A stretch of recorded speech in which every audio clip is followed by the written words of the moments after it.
ఈ రోజు మనం సౌత్ ఆఫ్ ద్వారకా అని పిలువబడే గురువాయూర్ శ్రీకృష్ణ దేవాలయం గురించి తెలుసుకుందాం. ఈ దేవాలయాన్ని నారదుని ఆదేశంతో బృహస్పతి, గురు మరియు వాయుదేవుడు నిర్మించినట్టు పురాణాల్లో చెబుతారు. అందుకే ఇది గురువాయూర్ అని పిలవబడింది. ఈ దేవస్థానంలో మనం దర్శించగలిగే శ్రీకృష్ణుడు చిన్న వయస్సులో ఉన్న బాలకృష్ణుడి రూపం భక్తులను మంత్రముగ్ధులను చేస్తుంది.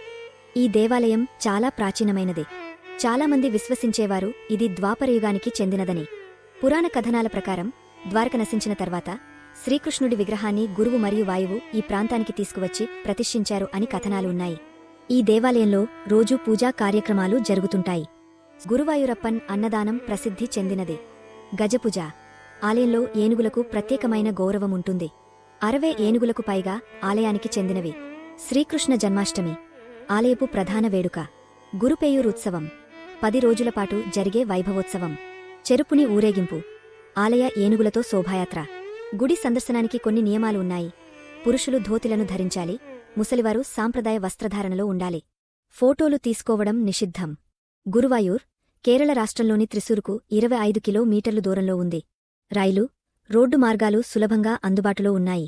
గురువాయూర్ రైల్వే స్టేషన్ నుండి ఆలయానికి నడక ద్వారా వెళ్లవచ్చును. ఇలాంటి మహిమగల ఆలయాల గురించి తెలుసుకునేందుకు దయచేసి అభయ సనాతన సేన ఛానల్ని సబ్స్క్రైబ్ చేసుకోండి.